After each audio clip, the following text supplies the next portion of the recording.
اس حکومت کو کئی دنوں سے بلکہ کئی ہفتوں سے ایک خوف میں مبتلا ہے، اور اس کی وجہ سے جو ہے تو قانون سازی بھی بہت تیزی سے ہوئی، اور اس پورے اسلام آباد میں اور اسلام آباد کے ارد گرد اور جتنے بھی موٹر ویز ہیں پتہ نہیں 400-500 کنٹینر سے زیادہ جو ہے تو رکھے گئے، تاکہ جلسے کے لیے جو پی ٹی آئی کا جو جلسہ جس کے لیے جو عوام آ رہی تھی وہ اس سے اتنے خوف زدہ تھے کہ سیکیورٹی کے نام پہ عوام کو بہت تکلیف میں ڈالا۔ اور اگر ادھر ہمارے منسٹرز اور جتنے بھی ٹریجری ممبرز ہیں اگر یہ کہیں کہ یہ ہم نے اسلام آباد میں جو رہنے والے لوگ ہیں ان کے لیے ہم نے کیا ہے کیونکہ وہ تکلیف میں تھے، تو میں ان سے یہ پوچھنا ضرور چاہوں گا کہ یہ جو باقی لوگ تھے جو کہ موٹر وے پہ اس دن ٹریول کر رہے تھے ان کی کیا فالٹ تھی، ان کی کیا اس میں غلطی تھی؟ کیونکہ دیکھیں اس سے پہلے بھی پی ٹی آئی کے بڑے جلسے ہوئے ہیں لیکن کبھی لوگوں کو یہ تکلیف نہیں ہوئی کیونکہ آپ نے کنٹینرز لگائے اور راستے روکے لوگوں کو، اسی لیے موٹر وے پہ ایک بہت بڑی ہجوم کھڑی ہوئی اور اس کی وجہ سے لوگوں کو تکلیف ہوئی۔ تو جناب چیئر پرسن، میں یہ ضرور کہوں گا کہ کے پی کے طرف سے جو لوگ آ رہے تھے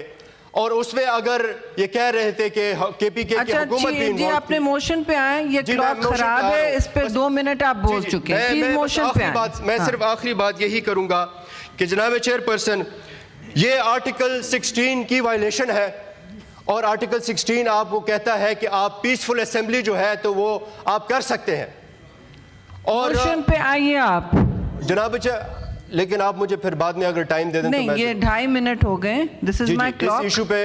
پہ and if you're not going to move the motion I will take the mic away۔ بات آلموسٹ کمپلیٹ کر لی ہے، اگر آپ مجھے صرف 1 منٹ اور دے دیں تو میں 1 منٹ اور نہیں، بعد میں آپ کر لیں، آپ بعد میں کر لیں please, move your motion, this is business you are interrupting۔ کہ جو فریڈم آف سپیچ کی جو وائلیشن ہوئی ہے this is against the rules، اور جو ہیومن رائٹس کی وائلیشن ہوئی ہے اور جس طرح سے ہمارے لوگوں کو جیل میں ڈالا گیا، موشن پہ آ جائیں، I will take the floor away from you۔ اچھا جی، میں میڈم چیئر پرسن میں موشن پہ آتا ہوں۔ موشن پہ میڈم چیئر پرسن بات یہ ہے کہ آرٹیکل میں نے ایک پڑھا کہ ایف بی آر کی ڈیٹا کی ڈیجیٹائزیشن اور اوورآل ایف بی آر کی ڈیجیٹلائزیشن پہ بات ہوئی، تو میں منسٹر صاحب بیٹھے ہیں اور جس طرح سے سارے باقی ممبرز نے بھی بات کی، اور میں بھی منسٹر صاحب کو اپریشیٹ کرتا ہوں کہ انہوں نے ایک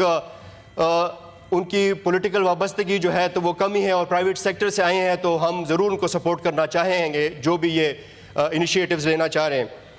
لیکن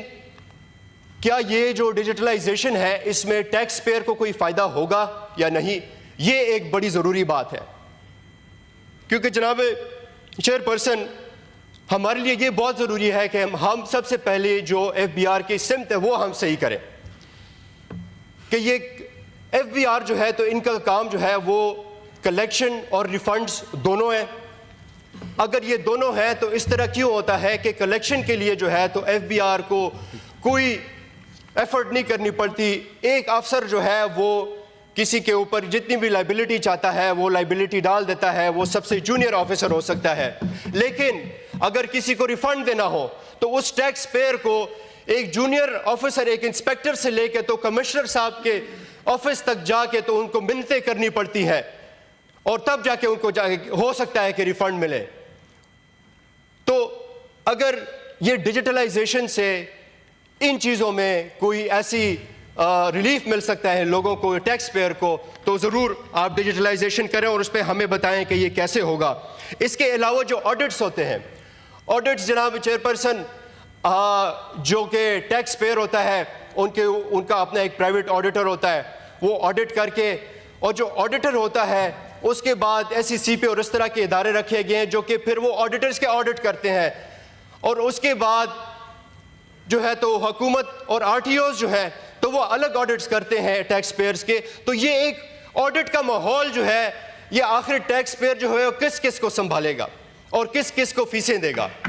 تو یہ میرے خیال سے ان چیزوں کو آپ ایڈریس کریں کہ اس کو ڈیجیٹلائزیشن میں کیسے انکارپوریٹ کریں گے اور ریلیف کیسے دیں گے۔ اس کے بعد جو ایف ٹی او کی بات ہو رہی ہے، جو فیڈرل ٹیکس امبڈسمین ہے اور جو ٹریبیونلز ہیں، ان کا رول ابھی تک لوگوں کو سمجھ نہیں آیا کہ آپ ریلیف کے لیے کدھر جائیں۔ اگر آپ FTO کے پاس جاتے ہیں تو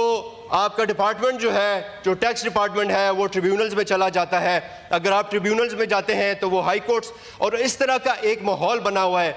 وہی ہے دوبارہ کہ لیگل کاسٹ آپ کی اتنی بڑھ جاتی ہیں, اور اگر آپ کے کہیں کوئی ریفنڈز یا اگر آپ کے کوئی پیسے یا اگر آپ کا کوئی پالیسی ایشو RTO کے ساتھ یا FBR کے ساتھ پھنسا ہوا ہے تو اس پہ اتنے سالوں لگ جاتے ہیں کہ وہ جو آپ کا بینیفٹ ہوتا ہے وہ کئی سال بعد آپ کو کوئی فائدہ ہی نہیں ہوتا, کیونکہ جب ڈالر 150 سے 300 پہ چلا جاتا ہے ایک سال میں تو ان لوگوں کو کیا فائدہ ہوگا. تو اس چیز کو ڈیجیٹلائزیشن میں ضرور آپ دیکھیں اور آپ بتائیں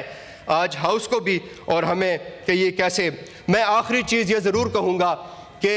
آج ادھر بات ہوئی اور ایک آنریبل ممبر نے یہ ضرور کہا کہ PTI نے اپنے ٹائم میں کرونا کو کیسے ڈیل کیا, لیکن میں یہ ڈیجیٹلائزیشن کے بارے میں یہ کہوں گا کہ فارمر پرائم منسٹر صاحب عمران خان صاحب نے ایک